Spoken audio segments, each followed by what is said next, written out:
Hey guys, what's going on? This is RJ from Game News USA here, and today we're back with another movie review. It's Civil War. Now, to be completely frank, what's going on in the real world seems to be almost crazier than what happened in this movie. Thank you for being here. Please remember to hit the subscribe button. Thank you for watching. Let's get right into it. Civil War got a 75 on Metacritic, 49 positive reviews, 14 mixed, 1 negative. Me personally, I would give it a 6 out of 10. I thought it was a good watch, but I didn't like the direction that the movie went as far as not being more specific about what the problem was, not being realistic about why the hell would Texas and California join forces. They just didn't explain very much. They left it ambiguous, and I hate ambiguity in my movies quite often. I didn't like the fact they focused so much on photography instead of actually resolving the real conflicts. But let's get right into what the critics say. Roger Ebert gave it a perfect 100, saying Civil War is a furiously convincing and disturbing thing when you're watching it. It's a great movie that has its own life force. It's not like anything Garland has made. I think 100 is way too freaking high. The Telegraph with 100. Civil War moves in ways forgotten films of this scale could. Arizona Republic with 100. Between the galloping pace of the action and the percussive soundtrack and sound editing, you remain tense the entire time. New York Times with 100. Rarely have I ever seen a movie that made me so acutely uncomfortable.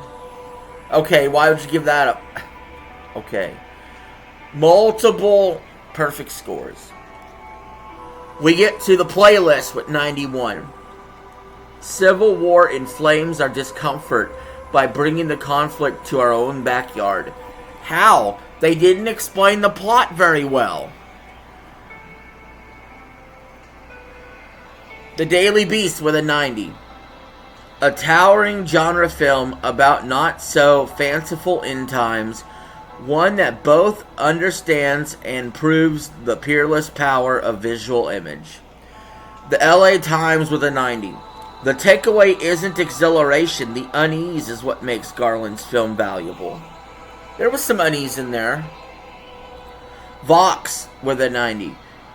Once you understand that Civil War isn't about what you think, you can appreciate it for what it actually is. A searing meditation on what happens when political orders collapse. Okay, I disagree. You didn't get specific enough. You logically don't make sense in your own universe. And you didn't solve any conflicts, on a grand scale. Slant Magazine with an 88. Frightening, even tempered, and disarmingly humane. Civil War is intelligent precision filmmaking trained on an impossible subject. Alright. Polygon with an 86. It isn't what those people will think it is. It's something better. Disagree. More timely and more thrilling. Variety with an 80. A literal shock to the system. Civil War is designed to be divisive. Total Film with an 80. Taken has speculative fantasy, however, Civil War is never less than vividly, chillingly authentic. That's kind of true. Empire with an 80. Has a political statement. Civil War is provocative and occasionally exasperating. No, it's not.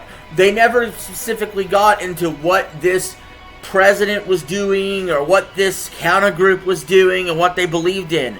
It didn't make any sense. Texas and California would never merge together to fight a civil war. Texas is Republican, California is Democrat. It just doesn't work that way. It doesn't make any sense. I still enjoyed the movie. It's a 6 out of 10. So it's like, I kind of enjoyed it. I wish I hadn't paid money to go see it in theaters. The Wrap with a 75. It is a film about journalistic ethics. Okay, that's where you lost me. When it's a film about journalistic ethics, I could give a rat's ass about journalistic ethics when it comes to watching a film. Do you guys want to sit there and watch a film that you think is going to be about a civil war and a majority of it is actually about journalistic ethics? If you do, you should watch a documentary instead. The San Francisco Chronicle with a 75. This is a tense film that builds an impact as it goes along, and ultimately it's riveting. I like the ending. I will say the ending was good. I'm not going to spoil it here. Slate with a 70. Civil War often leaves the audience feeling trapped in an all-too-realistic waking nightmare. But when it finally lets us go mercifully short of the 2-hour mark, it sends us out of the theater talking. It did do that. It did make me talk about it. It did make a lot of people talk about it. CNN's doing reviews. CNN gives it a 70, saying, the images of the U.S. turned into war-torn country provides a sobering dystopian backdrop for an action movie that works on that level without lingering in the mind as long as it should have. The film verdict with a 65. Civil War ultimately risks nothing and subsequently says nothing. It's a thrilling war picture cosplay, has an examination of the Zeitgeist. Bingo! We have found the review I agree with most. The film verdict with a 65, saying this movie stands for nothing, but it's a thrilling war picture cosplay. Bingo! That is the review. That's what I think. The film verdict nailed it. The Boston Globe with a 63. Civil War can and frequently does put its characters through an emotional ringer. It puts viewers through one too. But those characters seem less like people with actual feelings to be wrung than means to Garland's filmmaking end. Kind of true. Screen Daily with a 60. We're in the mixed reviews now.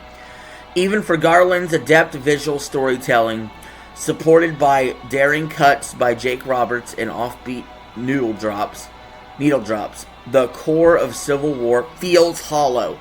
Thank you. That's what I've been saying. The core of this movie feels a little hollow. That's why a 6 out of 10 or a 60 or a 65 makes all the sense in the world. The Guardian with a 60. It's a strange, violent dream of disorder, drained of ideological meaning. Bingo, dead on. Time Out with a 60. It's a pungent articulation of American chaos. The problem is it's not telling us much that we don't already know. That is accurate. That is true. Entertainment Weekly with a 58. The result is a brutal piece of speculative fiction that highlights the ugliness of war, even if it never quite lives up to the provocative premise. Exactly. When I watched the trailers for this movie, I was like, this is going to be amazing. And then the movie comes out, and it's dampered by illogical plot and being too focused on journalistic ethics in a photo shoot. It just fell short of my expectations. The New Yorker with a 50. For all the film's quietism regarding the particulars of secession and rebellion, Civil War is a piece of propaganda and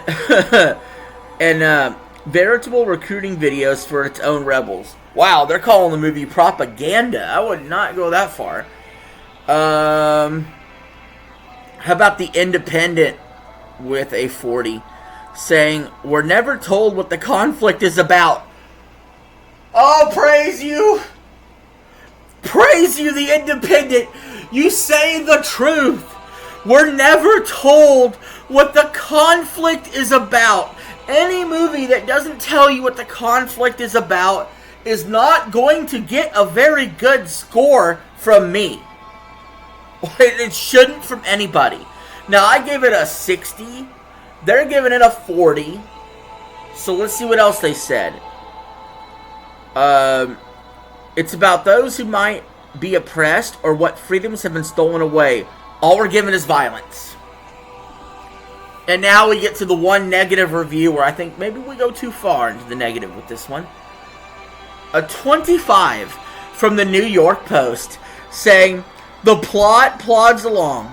They drive a bit, guy gets shot, they drive some more, guy gets shot, and the dialogue is bottom of the barrel. Owie. Owie. What a scathing review from the New York Post.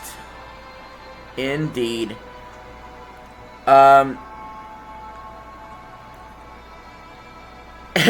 One user review I'm going to point out before I end this video. I've kind of been saying this a lot, but Reno Vatio X1 gives this movie a 3 out of 10, saying the world would burn before California and Texas are on the same side. Kudos to you, sir, for speaking the truth. Thank you all for watching the video. I appreciate it. For now, have a good one. Peace. I'm out. Catch you later.